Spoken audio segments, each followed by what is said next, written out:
Salam uşaqlar, hər vaxtınız xeyir olsun. Dim 20 sınaq. Birinci bloka aid olan sınaq 13-ünü izahını verirəm. Birinci sualdan başlayaq. Sərğəsi cəryan şəddinin zamanı asılı qrafik verilmişdir. Hansı ifadələr doğrudur? 0-0 aralığında induksiya cəryanı yaranmır. Bəli, cəryan şəddi dəyişmədiyinə görə induksiya cəryanı yaranmaz. Bir doğrudur. Deməli, baxın, bunlar səhvdir, bunlar getdi. T0, 2, T0 aralığında induksiya həqiqi zamandan xətti asılıdır. T0, 2, T0 zaman anında cəryan şiddəti xətti asılı olduğuna görə, yəni i-nin dəyişməsi KT ilə olduğuna görə EHQ bunun törəməsi, yəni olur K sabit. Bu səhvdir. 2 səhvdir, getdi. 3, 2 T0 aralığında induksiya cəryan istiqaməti dəyişir. Bəli, istiqamətin dəyişir, aşağı doğru gedəcək, bu düzdür. Daha sonra 2 T0, 3 T0 aralığında induksiya EHQ-nın modulu ən kiçikdir, əksinə. Ən çox cəryan dəyişməsi burada olduğuna görə induksiya EHQ-nın modulu da ən böyük burada olacaq. Maqnit seli 2 T0, 3 T0-da azalır. Bəli, cəryan şəddəti azaldığına görə fi bərabər eləydi. Delta i. I azaldığına görə, mənfi olduğuna görə delta fi də mənfi olacaq. Bu da doğrudur. 1, 3, 5. Hansı lampalar yanır? Dövrəyə diod birləşdirib uşaqlar. Deməli, yarım keçirici diodlar, bir də vakuum diodu. Diod da bilir ki, bir tərəfi keçiriciyə malikdir. Mütləq katod mənfiyə, anodsa müsbətə birləşdirmək lazımdır. Deməli, baxaq. Bu anoddur. Bu isə katoddur. Anod müsbətə, katod mənfiyə, bəli. Elə də birləşdirib anod müsbətə. 3-ü götürdük. İndi buradan 4-ə baxaq. 4-də cəryanımızın istiqaməti sola, diodun istiqaməti aradı sağa. Deməli, bu diod tərsinə birləşdirib 4 işləmədi. 3-dən davam edirik. Cəryan gəldi bura. Yenə 1-də, baxın 1-dən keçəndə cəryanla diod üzbəüz durub olmaz, amma 2-dənsə cəryanla diodun istiqaməti eyni olduğuna görə deməli düzgün birləşdirilib işlədi 3 və 2 A variantı. 3-də bir güzgüsünün üzərində şəkildə kimi düşən şüa qaydaraq 2 güzgüsünə düşür. Güzgü arasındakı alfa bucağı nə qədər olmalıdır ki, 2 güzgüsündən əks olan şüa eyni yolla qayıtsın. Deməli, şualar eyni yolla qayıtması üçün şüa güzgüyə perpendikulyar düşməlidir. Deməli, bura 40-dırsa güzgü demiş, işıq qayıtmaq güzgüdə, müstəvi güzgüdə, ümumiyyətlə güzgüdə qayıtma qanunu ödəyir. Qayıtma qanunu nə idi? Gəldiyi bucağı altında da neynirdi? Qaydırdı. Yəni düşmə bucağı ilə qayıtma bucaqları bir-birinə bərabər olur. Baxın, perpendikulyar çəkirik 40 dərəcə. Yox, bucağınız olacaq. Düşmə bucağı 50-dir, qayıtma da 50-dir. Bura 50-dirsə, bura perpendikulyar, daxı bura 40-dır və ya mürəkkəbləşdirmədən elə bura 40-dırsa, bura da 40-dır. Aha, öz üzərindən qayıtması üçün perpendikulyar düşməlidir. Bura 90-dır, bura 90-dır, bura 40-dırsa, burada olacaq. Üç bucağın, daxili bucaqların cəmi 180 olduğundan 50 dərəcə D variantı. Hansı elementin nüvəsini protonla bombardman etdikdə? X elementini protonla bombardman etmək o demək ki, üzərinə proton gəlib. 1-1. Oksigen 8-16 izotopu və 1 alfa zərəci. Deməli, 8, 16, bir dənə də alfa zərəci. Alfa zərəci nə idi? Helium nüvələri seri idi. Helium 2-4. Aha, və biz də deyirik ki, bu reaksiyalarda yükün və kütlə ədədini saxlama qanunları ödənir. Deməli, bura 8-2. 10-dursa, digər tərəfində 10 olması üçün bura 9 olmalıdır. 9, 1, 10. Yuxarı kütlə ədədləri 20-dirsə, buranda 20 olması üçün bura olmalıdır 19. Deməli, aldıq 19 və 9, Y variantı. 5-də radiusları R1, R2, 3 yer olan diskləri bir-biri ilə qarşılıqlı birləşdirilmişdir. Kiçik diskin fırlanma tezliyi 360 dövr böl dəqiqə olarsa, dəqiqə ilə verib cavab istəyir saniyə ilə çevirək. Dövr bölünsün dəqiqə. Dəqiqənin yerinə 60 saniyə yazaq. Bir dəqiqəmiz 60 saniyədir. İxtisar getsə alacaq. Deməli, 6 dövr bölünsün saniyə. Aldıq. Böyük diskin fırlanma tezliyini.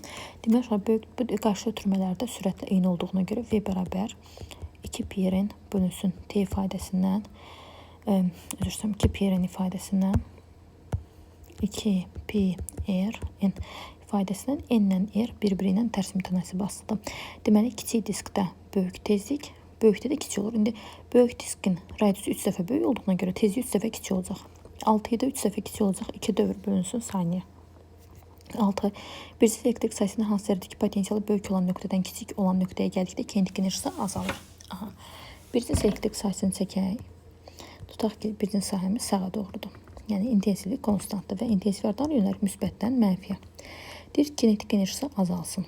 Potensialı böyük olan nöqtədən, yəni baxın bu nöqtədən, F1-dən, tutaq ki, gedir F2. Kinetik enerjinin azalması üçün hərəkət yavaşlan olmalıdır.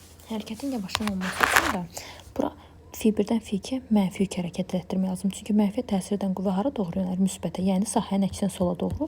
Biz də sağa doğru hərəkət elətdirsək, hərəkət olacaq yavaş, yəni kinetik enerjisi azalacaq, potensial enerjisi artır.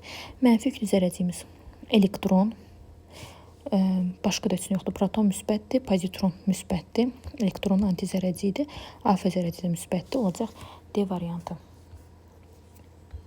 7. İpə bağlanmış, deməli, M1M, M2, 2M kütləli cisimlər F qüvvəsinin təsiri A tezdə hərəkət edirlər. İp kəsikdə onların təcilləri nəyə bərabərdir? M1M-dir.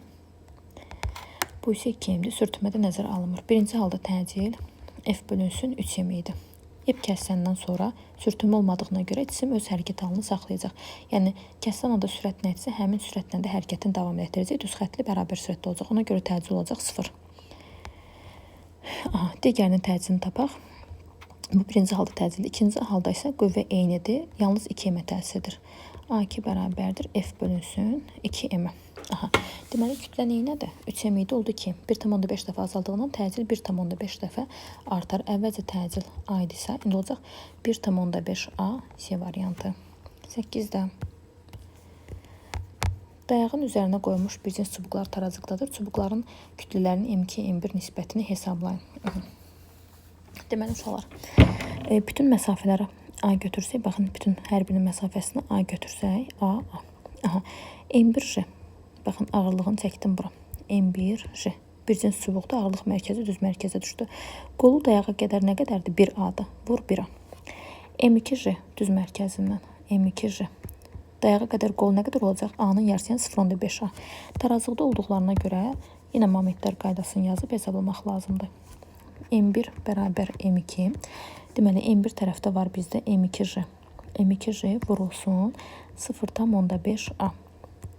Moment 2 tərəfdə də var. M1J vurulsun A-ya. Bizdən M2 bölüm A-nı M1 istəyir. J'lər A-lar getdi.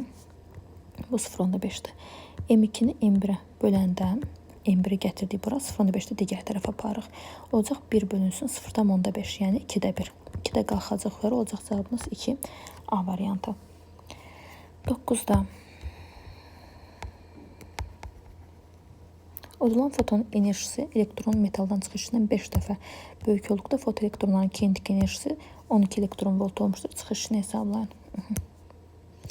Deməli, foton enerjisi elektronun metaldan çıxışından 5 dəfə böyük olduqda foton bərabərdir 5A çıxış. Deyir, kinetik enerjisi 12 elektron volt olub. Deməli, foton tənliyi. Foton bərabərdir Einstein tənliyimiz. Y kinetik maksimal üstə gəlinsin A çıxış. Y fotonun yerinə 5A çıxış bərabərdir 12 elektron volt üstə gəlinsin A çıxış. Olacaq 4A çıxış bərabər 12. A çıxış da bərabər olacaq 12 bölü 4-dən 3 elektron volt C variantı. 10 nömrəli tapışıqda X oxu istiqamətində hərəkət edən X oxu istiqamətində hərəkət edirsə, deməli sürət müsbətdir. Cisimə təsir edən qüvvənin əvəziyyətisinin proyeksiyasının zamanı asılı qrafiki verilmişdir. Hansı halda cisimın kinetik enerjisi azalmışdır? Kinetik enerjinin azalması üçün hərəkət yavaşlayan olmalıdır. Sürət müsbətdir. Qüvvə də T1-dən T2 kimi müsbətdir. Deməli, hərəkət yeniləşəndə kinetik enerji artır. Deməli, 0, T1, T1, T2 olmaz. Bu getdi. T1, T2 olmaz. Qaldı digərlər. T2, T3-də isə əvəzləyici qüvvə 0 olduğundan cisim bərabər sürətlə hərəkət edir. Deməli, T2, T3-də olmaz. Çünki hərəkət oldu bərabər sürətli. Və hələ də X oxu istiqamətdən. Çünki sürət müsbət idi, sonra sürətini sabit saxladı, hərəkətini hələ də davam etdirir. Amma qüvvə işarəsini dəyişdi, oldu mənfi, sürət sarı doğru idi, müsbət istiqamətdə. Deməli, olacaq yavaşlayan. Onda yalnız T3 və T4 aralığında hərəkət yavaşlayandı və kinetik enerji azalacaq. 11. Hamar füqüsətdə 4M kütləli araba 5V sürət ilə gedərkən deməli, araba 5V sürəti ilə gedir. 5V sürəti ilə gedir. 4M kütləlidir. Bura M kütləli plastin şaquli istiqamətdə. Şaquli istiqamətdə və sürətlə arabanın içərisindən düşərək yapışır. Toqquşmadan sonra onların birlikdə sürəti. Deməli, bu tip məsələlərdə necə hesablayırsınız? Bizim istiqamətimiz sağa doğru 5V-dir və düşən cisimin sürəti şaquli istiqaməti aşağıdır və cisim araba da aşağıya doğru hərəkət edə bilməyəcəyinə görə, deməli, həmin o düşən cisimin sürəti arabaya üfüqi istiqamətdə heç bir sürət qazandırmır. Yəni, üfüqi istiqamətdə əlavə ona bir impuls vermir. Amma uşaqlar nə edirik? Yenə də toqquşma zamanı impulsun saxlama qanunu istifadə edirik. Sadəcə düşən cismin plastilinin sürətini üfüqi istiqamətdə heç bir impuls vermədiyinə görə 0 götürürük. Düzdürmüz? Belə olacaq. M1V1 üstə gəlinsin M2V2. M2V2 plastilində bu getdi 0-a. Bölünsün. M1 üstə gəl M2. M1V1 20 MV bölünsün. M1 üstə gəlim ki 4 M5. M'lər getdi, qaldı 4V Y variantı. Amma üfüqi istiqamətdə hər hansısa bir sürət versəydi, məsələn, bucaq altında atılsaydı, üfüqi istiqamətdəki sürətini tapırsınız və onu M2 və 2-də yerinə qoyursunuz. 12. K bərabər 3 Nm sərtliyə bağlanmış harmonik rəqs edən cismin yerləşməsinin zamanda asılı qrafiki verilmişdir. Bu cismin kinetik enerjisinin zamanda asılı qrafikini müəyyən edin.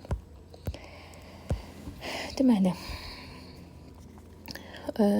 mexanik rəqs silahlarda enerji çevrilmələri baş verir. Potensialın maksimalı kinetikin maksimalına çevrilmiş olur. Ona görə potensialın maksimalını tapıb kinetikin maksimalı üçün yerinə qoyaq. Potensialın maksimalı K x maksimalın kvadratı bölü 2-dən 300 vurulsun x-in kvadratı 20 cm-dir, 20 cm-dir. 20 vurulsun 10 üstü mənfi 2-nin kvadratı olacaq. 400 vurulsun 10 üstü mənfi 4. Sıfırlarımız geçsin, bölünsün 2. 2 ilə 4 də gedir, qaldı 2, oldu 6. Deməli, maksimal qiymətimiz olacaq 6. Bunların hər birini sildik, qaldı A və B variantları və x əgər kosinusdan dəyişirdirsə, sürət bunun törəməsi olduğuna görə, bir qat törəməsi olduğuna görə müsbət kosinüsün törəməsi bizə verir, mənfi sinusu. Yəni sinus qanunu dəyişəcək. Sadəcə enerjimiz mənfi olmadığına görə B variantını götürürük. 13. Rəqs konturunda kondensatorun gərginliyi maksimum olan anda kondensator hansı qiymət 0-a bərabər olur? Əgər kondensator'dakı qiymətlər maksimaldısa, sarğacdakı qiymətlər, yəni magneti xarakterizdən qiymətlər 0 olacaq. İnduktivliklə və tutumla qəti işiniz yoxdur. Onlar yalnız, məsələn, L mil 0 sarğıların sayından, sarğının enkəsiyindən, sarğının uzunluğundan asılıdır. Yəni sinus kosinus qanunu dəyişmir. Kondensatorun yükü olmaz. Çünki maqnitdən danışırıq. Maqnit sahəsinin enerjisi və rəqs tam enerjide olmaz. Yalnız qaldı 3 maqnit sahəsinin enerjisi Y variantı tam enerji rəqs konturu üçün ideal rəqs konturuna deyirdik ki, kinetikdən potensialın cəmdə, yəni bir artanda birisi azaldığından dəyişmirdi. 14. Cisim daşıma səviyyəsinə qədər su ilə dolu bir qaba salındıqda müəyyən qədər su ikinci qaba töküldü. Cisim mayinin səthinin tarazlıqda olduğu hal üçün hansı ifadələr doğrudur? Deməli, ikinci qaba tökülən suyun həcmi cismin həcminə bərabərdir. Batan hissənin həcmi suyun həcminə bərabər oldu. V batan bərabər olurdu V suya. Ona görə də həcmi yox, batan hissənin həcmi yazmalıdır. Bir səhvdir. Qaldı 2 və 2, 3. Cisimə təsirinin ağırlıq qüvvəsi Arximed qüvvəsinə bərabərdir. Bəli, bunu tarazlaşdıran qüvvələr F Arximed və mj olduğuna görə burada da başqa heç bir qüvvə yoxdur. İkisi bir-birinə bərabərdir. Başqa variantlar yoxdur. 2 düzdür. 3. Cismin sıxlığı suyun sıxlığından kiçikdir. Bəli, əgər cismin sıxlığı mayinin sıxlığından kiçik olursa, cisim mayinin səthində üzürdür. Bu da düzdür. 2 və 3. Hansı keymiyyətin B-də vahidi jol bölünsün Kelvində? Xüsusi istilik tutumu C bərabər Q bölü M delta T-dir. Jol bölünsün kiloqram vur Kelvində. Bu deyil. 1 getdi. Boltzmann sabiti. Boltzmann sabiti uşaqlar. Teta bərabər KT-dən, K Boltzmann sabiti, teta enerji vahidi ilə ifadə olunan temperatur, T isə Kelvin ifadə olunan temperaturdur. Jol bölünsün Kelvin. Bu düzdür. Xüsusi yanma istiliyi balaca Q-dür. Q bölünsün M-ə bərabərdir. O jol bölü kiloqramdır. Bu da deyil. 3 getdi. İstilik tutumu böyük C-dir. Böyük C Q bölü delta T-dir. Burada M yox idi. Bu da jol bölü Kelvindir. Düzdür. Deməli 2 və 4-dür variantı. 16. Doyan su buxarı üzərində gedən proseslər üçün Euler Venn diaqramına uyğun bəndləri. Deməli, birinci prosesdə həcm azalır. Deməli, 2 dənə proses vardı. İzotermik və izoxordur. Həcm dəyişinə görə, deməli, bu izotermik. Buradasa temperatur dəyişinə görə, deməli, bu izoxor prosesdir. Buxarın təzyiqi azalır. Təzyiq, sıxlıq və konsentrasiyanı doyan buxarda yeni götürüb. Baxaq. Birinci halda sıxlıq dəyişməyib, deməli təzyiq dəyişməyib. İkinci halda sıxlıq azaldığına görə deməli təzyiq azalır. Buxarın kütləsi azalır. Doyan buxarın kütləsi dəyişirdi və PVT necə dəyişirsə həmin qaydada dəyişəcək. Hər iki halda həm V, həm də temperatur azaldığına görə azalır. Gəldi ortaya. Orta kinetik enerjisi dəyişmir. Kinetik enerji onda dəyişməz ki, temperatur sabit olsun. 3 gəldi bura. İdeal qaz qanunlarına tabe deyil. Bəli, doyan buxar tabe deyil. 4 gəldi bura. Buxarın konsentrasiyası azalır. Buxarın konsentrasiyası yenə deyirəm, rho olan yerdə dəyişmir, amma rho azalan yerdə, yəni rho dəyişməyən yerdə dəyişmir, azalan yerdə isə azalacaq. 5 də gəldi bura. 3, 1, 5, 2, 4 A variantı. 17. İki kondensatorun elektrik yükünün gərginlikdən asılı qrafik verilmişdir. Paralel qoşulan kondensatorun tutumunu istəyir. Paralel qoşulma zamanı tutumlar S1 üstə gəlinsin S2-dir. S1 Q bərabər sudan. S bərabərdir. S1 bərabərdir. Q1 böl U1. Q1 böl U1, yəni 20 böl 50. 20-ni 50-yə bölsək, düşəcək 0,4. İkincisi olacaq 20 böl 100, 0,2. Bunda cəmləsi olacaq 0,6 mikrofarad. 18. Hansı cihazlardan istifadə etməklə naqildən keçən cəryan şiddətini müəyyən etmək olar? A bərabər, deməli, işin düsturundan elektrik sayğacı işlə ölçülür. I-U-T-yə əsasən cəryan şiddətini təyin etmək üçün elektrik sayğacı voltmetr və saniyə ölçən lazımdır. Voltmetr, saniyə ölçən 1, 2, 3. B variantı. 19. Deməli, eyni cəryan axan naqilənin O nöqtəsində cəryan şiddətləri eynidir, lap yaxşı. Maqnit sahəsinin iki indüksiya vektorunun istiqaməti bölgülər eynidir və məsafələr baxsaq 3, 3, 3. Məsafələr də eynidir. İndi baxaq uşaqlar, X, deməli, əgər cəryan bizə doğru uçsa, yəni nöqtə kimi idisə, verilən nöqtələrdə indüksiya vektoru toxunan istiqamət olaraq saat əqrəbin əksinə yönəlirdi. X olduqda, yəni cəryan bizdən şəkil müstəvisinə doğru getdiysə, saat əqrəbi istiqamətini yönəldi. Ona görə də O nöqtəsində, baxın, burada nöqtə olduqda saat əqrəbin əksinədir və toxunan boyunca yuxarı, burada toxunan boyunca saat əqrəbi istiqamətinin sağa, burada da toxunan boyunca saat əqrəbi istiqamətinin aşağı yönəlir. Məsafələr və i'lər eyni olduğuna görə B, i ilə r-lə düz asılıdır. i'lər, r-lər eyni olduğuna görə biri yuxarı, biri aşağı. Bunlar apardı bir-birlərini cəmləyirik. Yalnız qaldı sağa doğru, yəni burada yaranan indüksiya vektoru, o da sağa doğru, deməli bizdə hansı istiqamət verilmişdi? Gəlin baxaq. Yox, sağa doğru heç bir istiqamət verməyib. Bircə saniyə. Görək nəyə səhv elədik. Məsafələr eynidir. 3. Burada 3'dür. Burada 3'dür. Məsafə eynidir. İ'lər də eynidir. Birinci istiqamətin deyəsən bizə saniyə səhv çəkmişəm. Yox, aşağı. Onda bunu səhv çəkmişəm uşaqlar. Sağdakını. Saat əqrəbin əksini. Saat əqrəbin əksi hara deməkdir? Aşağıya. Bu da B. Bu da B. Eynidirlər. Axı dedik, i də eyni, r də eyni. Bu da B. Deməli, 2 dənə aşağı var, bir dənə də sağa var. 2 aşağı, 1 sağa. 2 aşağı, birdən də sağa. Və biz də elə bir variant götürməliyik ki, həmin verilən vektor 2 aşağı, 1 sağa ödənsin. Baxaq. 2 aşağı, 1 sağa. O da uşaqlar elə olacaq ikinci. 2 aşağı, birdən də sağa toplananları var. Y variantı. Deməli, sxemi verilmiş dəyişən cəryan dövrəsində ampermetrin göstərişini artırmaq üçün I bərabərdir. U bölünsün R-dir. R-in yerinə tam müqavimət, yəni Z-dən R kvadrat üstə gəlsin X-nin kvadratı. Rezistoru qızdırmaq. Rezistoru qızdıranda müqaviməti artacaq. Müqavimət artdığına görə cəryan şiddəti azalar. Bu olmaz. Birlərin hər biri getdi. 2. Kondensator lövhə arasında elektrik daxil etmək. XC-dir. XC-nin yerinə 1 bölünsün omega C yazırıq. XC. 1 bölünsün omega C yazırıq. Senin də yerinə 1 epsilon 0 böl D yazırıq.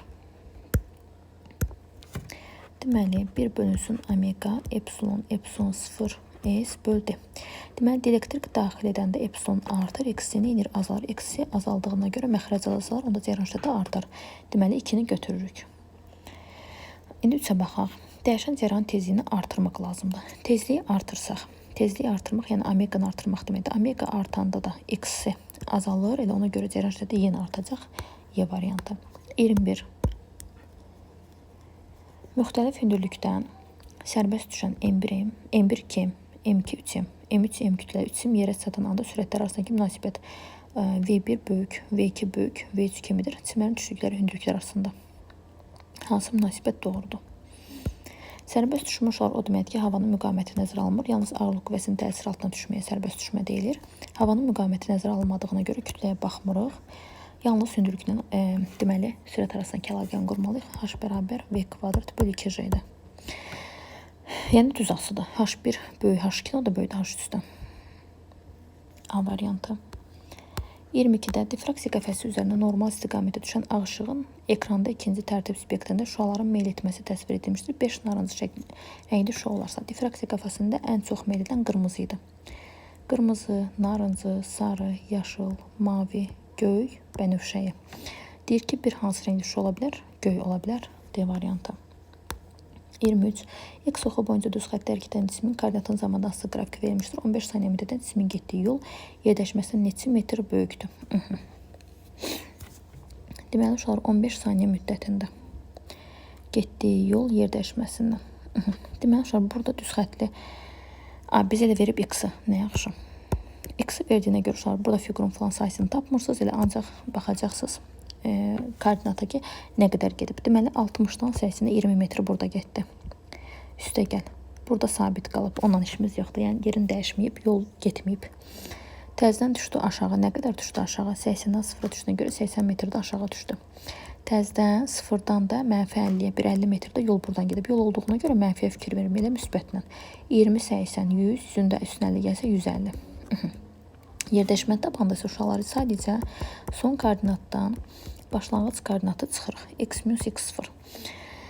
Son koordinatımız mənfi 50, başlanğıc koordinatımız ise 60'dır. Deməli, mənfi 50 çıxılsın 60. Mənfi 50-dən də 60 çıxanda qalacaq 110. 110, mənfi 110. İndi bizə nə soruşur? Getdiyi yol yer dəyişməsinin modulundan yazsa lap yaxşı olardı.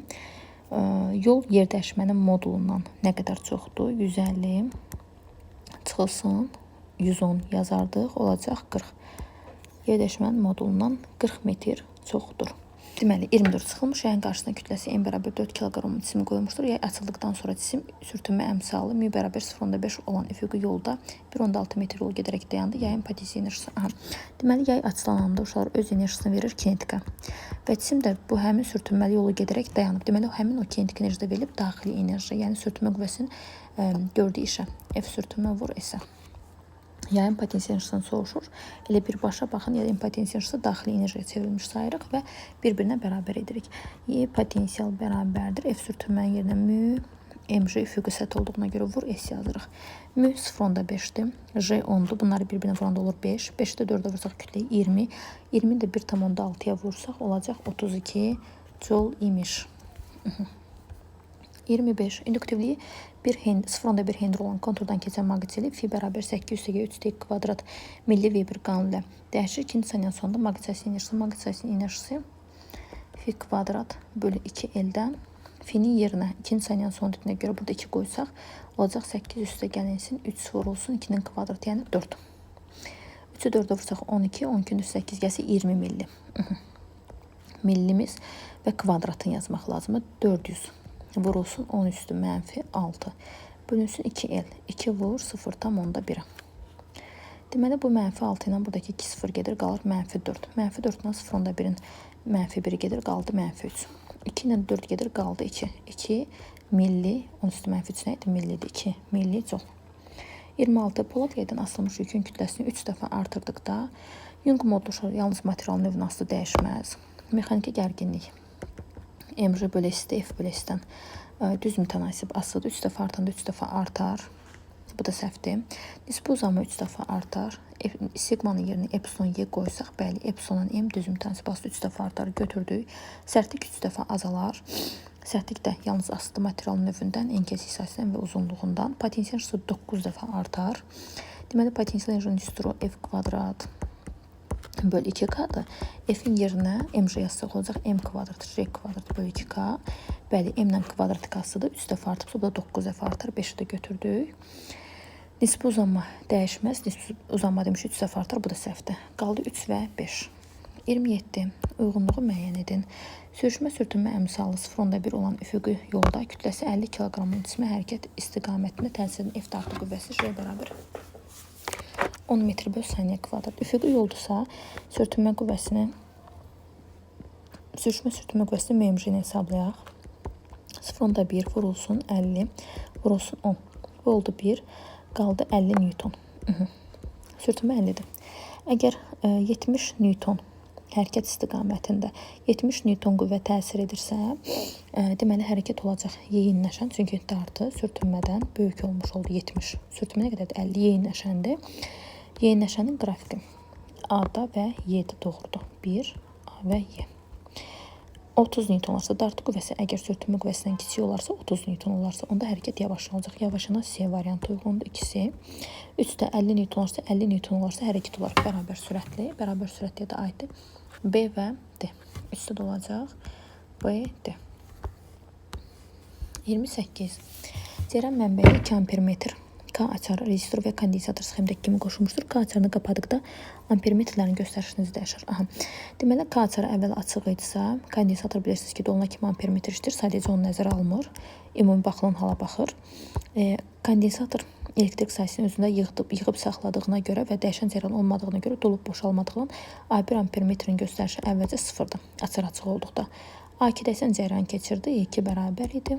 EHQ bölünsün. R üstə gəl R idi. Bu birinci halda. Birinci hal. İkinci halda açarı qapayıb. Açarı qapayanda cəryan gəldi A1-ə və görür ki, burada bir açar var. Həmin açardan çıxıb gedir. Yəni kondensator işləmir. Və uşaqlar ümumiyyətlə aşağıda işləmir. Nəyə görə? Gəlin baxaq nəyə görə. Hərfləmə metodunu istifadə edək.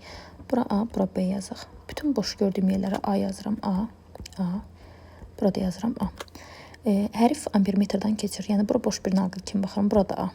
Burada A. Açar qapalıdır axı. Yəni, cəryan keçirdi. Bura A. Burada A. Burada A yazıram. A gəldi, düşdü aşağı A. Deməli, bu cihaz, R cihazı iki eyni hərf arasında, yəni fi açıq, fi A olduğuna 0. Deməli, bu hissədən ümumiyyətlə cəryan keçməz. E2 bərabər oldu 0-a. 2 iştirək. E1-də nə baş verdi bəs? Uşaqlar, E1 dövrəyə qoşulub. Baxın, E1 dövrəyə qoşulub və burada qısa qapanma baş verəcək. Çünki dövrəyə birbaşa qoşmaq olmaz axı. Qısa qapanma baş verir. Qısa qapanma EHQ bölür. Deməli, qiyməti artacaq E1-də. Artacaq. E2 isə 0-a qədər azalacaq. 29. Verilmiş kütləli ideal qazın həcminin temperaturunun asılı qrafiki verilmişdir. A-dan B-yə, B-dən C-yə hansı proseslərə uyğundur? Bu prosesləri P-RO diaqramında təsvir edin. Eləyək.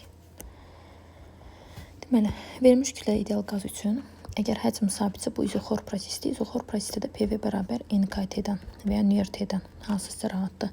İzoxorda həcm sabitdir. PT ilə düz mütənsib asıdır. PT ilə düz mütənsib asıdır. Yəni təzyiq temperatur A-dan B artdığına görə təzyiq də artacaq. Və təzyiqin sıxlığı ilə olan üstürü əzbər bilməlisiniz. Rho-RT böl M-dir. Temperatur deməli artır. Deyək ki, təzyiqlə temperatur düz mütənsib asıdır. Təzyiq temperaturun düz asılı olduğuna görə deməli sıxlığımız dəyişməyib. Və onsuz izoxor prosesdə demişdik ki, nələr sabitdir? İzoxorda birinci proses izoxordur. İzoxor. Burada Rho-NV konstantdır. Rho-NV konstantdır. İzoxor qızmadır. Qızma. İzoxor qızma. Təzyiq artdı. Deməli A-dan B-yə sıxlıq sabitdir. Amma təzyiq neyinir? Artır. B-dən C-yə bu səfər həcmlə temperatur dəyişir. Əgər həcmlə temperatur dəyişirsə, deməli, həcmlə temperatur dəyişirsə, təzyiq sabitdir. İzobar prosesdir. İzobar temperaturda artdığına görə qızma və ya genişlənmə. İzobar B-dən C-yə. B-dən C-yə. İzobar qızma və ya genişlənmə. Qızma və ya genişlənmə. İkisindən biri fərq eləmir, ikisi də doğrudur. Genişlənmədir. Deməli, təzyiq sabit qaldı bu səfər. İndi sıxlıqla temperatura baxaq. Bu düsturdan Rho bərabərdir. PM böl RT. PM böl RT. Və gördüyümüz kimi temperatur dediyi artıb qızmadır. Ona görə sıxlıq azalmalıdır. Onda təzyiq də sabit olarsa, B-dən C-yə də baxın, bu istiqamətdə sıxlıq azalmalıdır. 30. Deməli, kütlələri M1 bərabər 3 kq və M2 bərabər 2 kq olan yüklər tərpənməz blokdan asılmışdır. H bərabər 80 cm olarsa sərbəst buraxıldıqdan sonra birinci cisim yerə dayan andakı kinetik enerjisini hesablayın. Kinetik enerjimiz MV kvadrat böl 2-dir. Yerə andakı kinetik enerjimiz olacaq MV kvadrat böl 2 V-ni tapmaq lazımdır. Və sərbəst buraxılanda bilirdik ki, burada bir təcil yaranırdı. M1 üstə gəl, M1 çıx M2 bölünsün. M1 üstə gəl, M2 vur J. Bunu tapaq.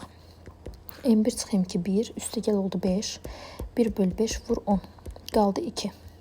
Deməli, təcilin qiyməti 2 metr bölü saniyə kvadratıdır. Və uşaqlar burada V-ni də tapsaq, sərbəst düşmədir. Yəni burada V0 sıfırdır, amma sərbəst düşmə deyil. Əslində sükunət vəziyyətinə hərəkətdə V0 sıfırdır. A-nın da yerinə 2 yazsaq, düsturunuz belə olacaq.